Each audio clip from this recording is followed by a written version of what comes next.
Welcome back to Carpool CPD. Good afternoon. Yes, welcome. We're not in a windstorm this week, at least. No, hopefully we're not in any other kind of storm either. No. A grey afternoon. We'll stick with that. Yeah, and most of my afternoons are grey. Have been for a while now. So we were looking at training. We're looking at shifting the gear from us to other people, and I suppose what we have been up to in this particular half term. Actually, it's very much been about like thinking about in this past 17 weeks, like what are some of the best platforms, what are some of the key takeaways, but actually now what difference can we make in our school to improve it for everyone else. And it's been a bit of an epic week this week as well, hasn't it, really? Today was interesting.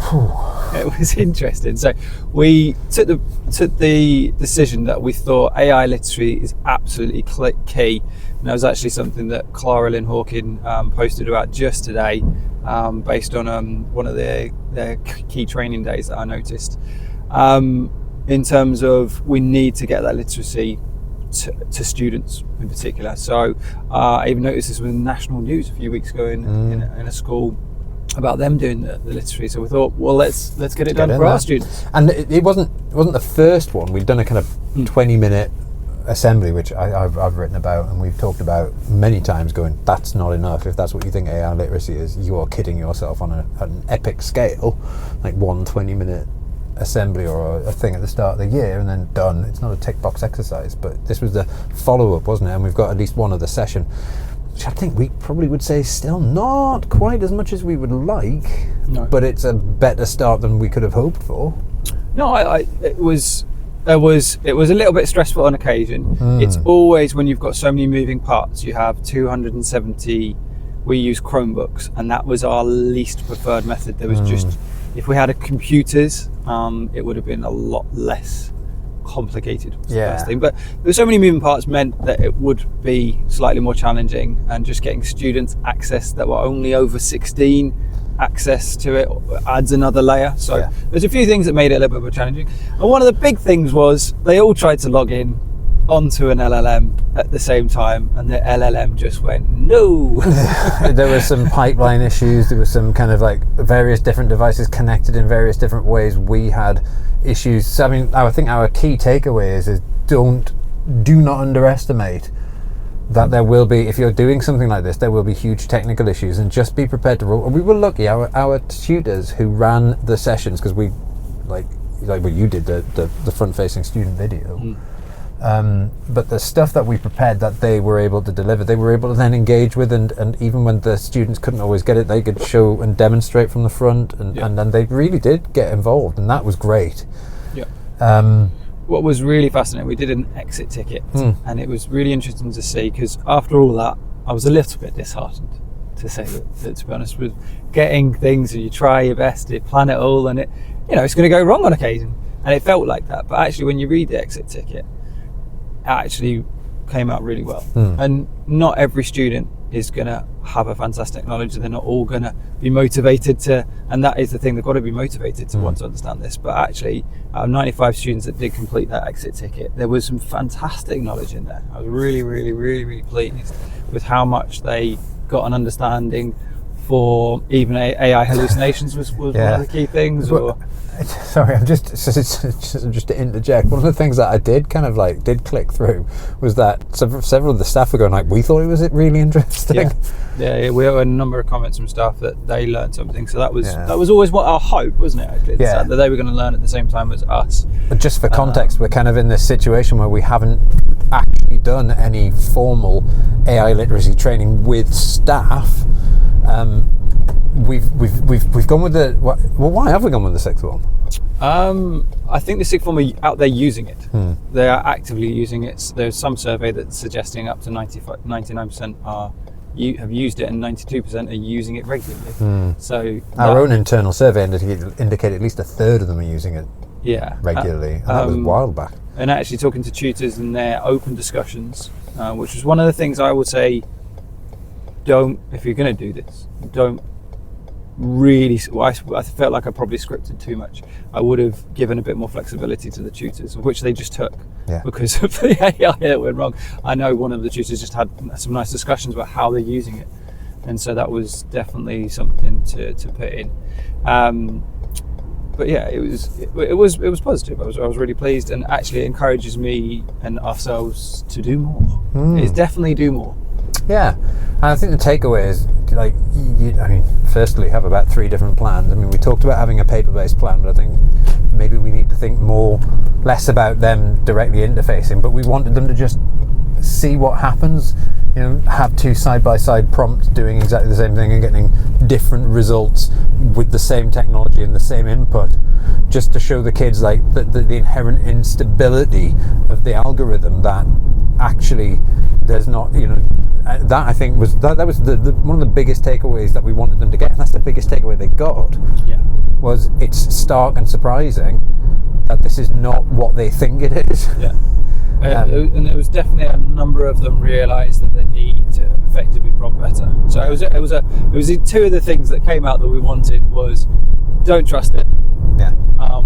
Be critical, approach this critically. And very much in order to get the best out of the LLM, we need to have a structured prompt. And then the next thing we're obviously going to do is look at ethics and when you should, and then what are the ways of using it to make sure that it doesn't damage you. Because interestingly, the kids on their reflection, they were really quite, and there were a couple of things I noticed. Some of them were saying, how can I use this? And I went in and talked to a tutor, and they were saying, like, how can we do this so that it doesn't make us, they were aware, they were saying, how can we use this so it doesn't make us lazy? Which I thought was a brilliant thing to come up in a discussion where they were aware of that. That was what was coming from them. They were like, I'm worried that this will undercut my learning. Like, one of the tutors told me about they didn't want to use it because it's bad for creative industries. And I thought, that's a level of awareness really, there, which is really nice. And sometimes we can always, we underestimate society, the kids we assume that they're the worst. We've got to also remember you're gonna have the spectrum. You're gonna have the spectrum, but don't assume the worst. That's a learning point for us as well, isn't it? No, really? Totally. I was really impressed because I said to you this morning, I said this exact same thing to you. I was like, they're not going to be motivated to want to know about data as much. So we just need to teach them to it. But actually, they were. In those sessions, I went around with a couple of them, and they asked me a few really hard-hitting questions on some of the LLMs that we were using. What is this doing with my input? What's happening to my data? What's the cost of this? So going through that, they're actually some of them are quite interested in it. And that's a thing we need to pick up on. I think that'd be really useful. So I think we felt it didn't go as well because technically it wasn't as smooth as we wanted. But I think in many respects, this is almost characterizing something about AI in education.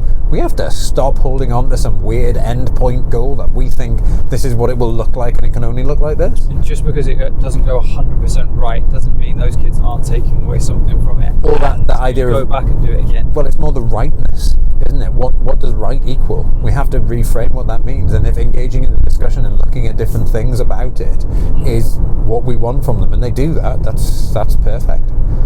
So no, really, really pleased because after my first session, it wasn't, to be honest. But it was actually the exit tickets that gave it to us. The session was better than we thought, but whenever Dunning-Kruger, you're never very good at evaluating just how well or badly something went. Also, got to give a shout out to how fantastic the teachers were. And the tutors were. The tutors give us flexibility. So, if they are listening. So onto some more training. Last night. Well, no, let's talk about last night. Yeah, because it wasn't the only training we did at school, so it wasn't just the kids. We have been teaching the teachers. That's still as the same. Yeah. So it was onto one of our favourite platforms. Shout out to Quizzes. It's definitely shout out to Quizzes. Here's the key takeaway: if you're not on it, get on it. If you can get your school access to it, the paid version is well worth it.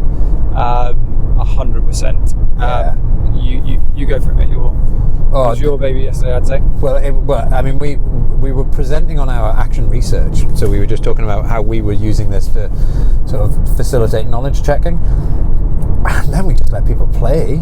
And once they saw the power of quizzes to do multiple choice questions and diagnose those answers, so it was things. It's not necessarily the fact that you can do an MCQ on it and it marks it, because you can do that in a Google form.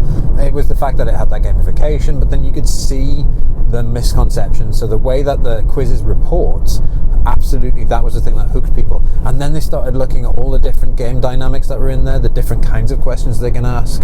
The tracking is particularly impressive to see, just to know and get that reassurance that students are learning, and you can see it. You can see the progress over time, and it's very easily. And it's only getting better because you're beginning to get things like more data-rich analytics. So they can look at your question, then they can look at their responses and evaluate.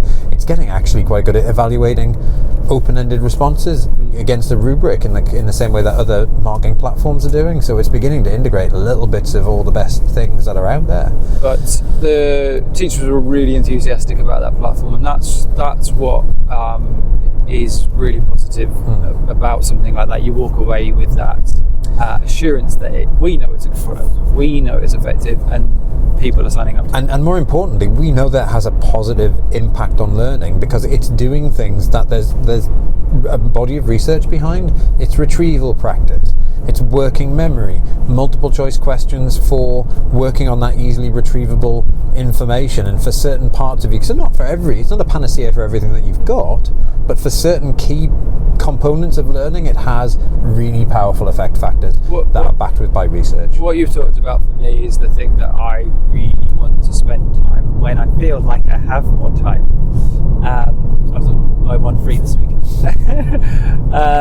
That is to really sit down and strategically plan when I use these things. Because like you just said, like it won't solve everything, but quizzes is going to work really well here, maybe in these lessons, in this structure. And then maybe a boost might use one somewhere else, and we use something else here, and you're using all these tools in the right place. And that was kind of the point of the training, wasn't it? It was just to get people to reflect on, again, not the tech first approach, but these are things we're doing anyway. How can the tech help us, and then how can we strategically apply this? And I think that was the great thing about that training, because that's really what our research is about. Yeah.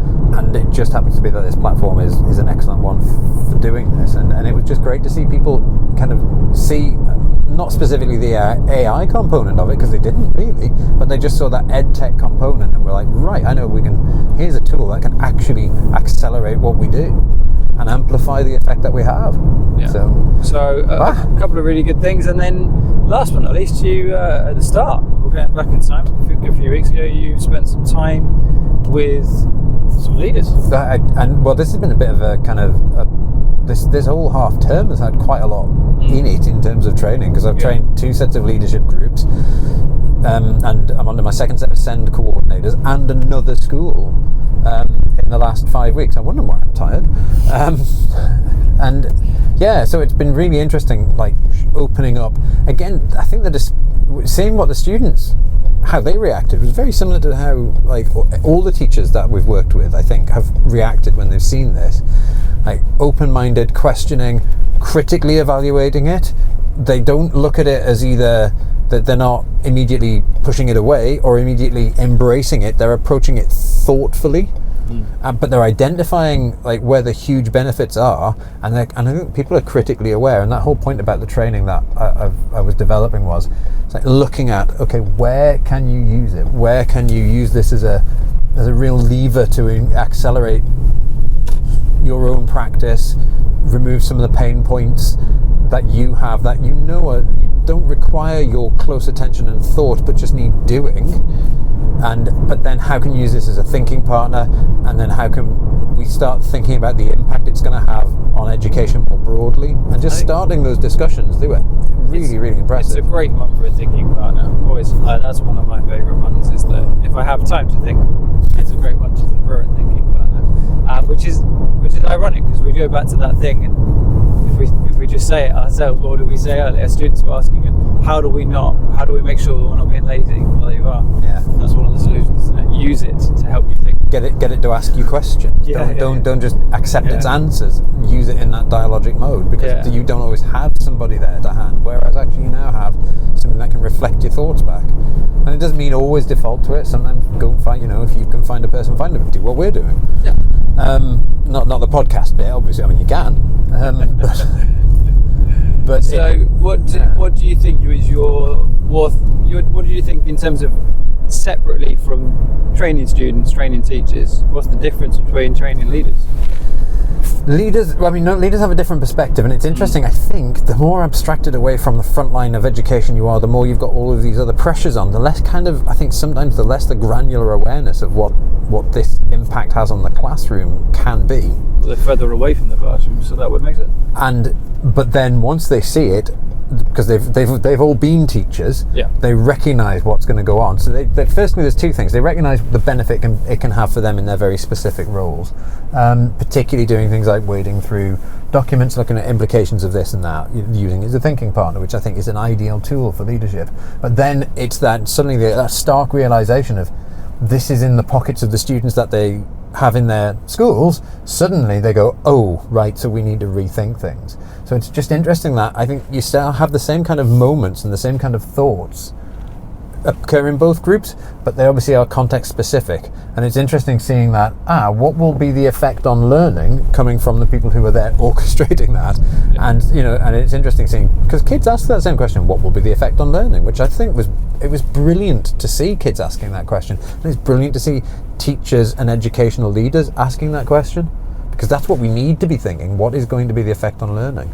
It was an interesting point you made about the fact that they are maybe not as granular because they're further away from the classroom. Do we need to bring them more to the classroom then? Do you need to get, and obviously leaders do come in, but at the moment they haven't. I can't think of a time that they've come in when I'm using these tools, because I'm not always using them. Most of the time I'm not. It's interesting. So, I don't far getting them in when we're actually really using the most effective tools that we can suggest. Which is one of the reasons why you bring the training to the leadership groups, because you show them what that could look like. Seeing that active learn. I don't think there's a better, for me, even some of the most effective tools, when you see it live and you see those 30 students and they're using quizzes and they've learned loads and then you've reflected back and you've given them feedback, all that stuff, you can only really see the power live. Yeah, well, I mean, one of the best things to do, and that all of my training sessions have been, here's a tool, use it. Yeah. Here's a tool, use it. Here's a tool, use it. So I tend to shoot for 3 basics. And essentially, so in the leadership training, I just focused on 2 basics. So it was using Notebook LM and then voice to text, and then it was combining them as well. So you've got that kind of thing of being able to cross-reference, etc., etc. Anyway, but using the tool. So when we did the quizzes stuff last night, I can't believe it was only last night. So when we did that, putting people into a quiz and then showing them the back end of it, and then starting to use it and play with it, that's when it really becomes alive to them. Learn by doing. Learn by doing. I'm a definite doer. Someone talks to me for an hour, I don't learn a lot. No, and so I was training a group of middle school teachers, and I only had an hour, and again I demoed 3 techniques and just went, right, go and try them. Yeah. There was a lot more talking than I would have liked, because there wasn't as much time to kind of give them that chance. But it was, again, the more you just demonstrate something and people can see the potential. And then that opens the door for the other discussions, the kind of the more thoughtful, strategic ones. Okay, what are the implications of what do we need to do here? But it's like just showing people what it can do makes them think about, well, what it can do. So, it was a long one. I'm going to go with my one key takeaway. If you're not considering training students, absolutely 100% do it. There's so much talk about the need for AI literacy, and that is something that I think is vital, and based on today, is just do it. And if you need any guidance, having just done it, we've reflected, we think we could probably do it better again, so feel free to get in touch. So thank you very much, and we'll catch you at the next one. Take care.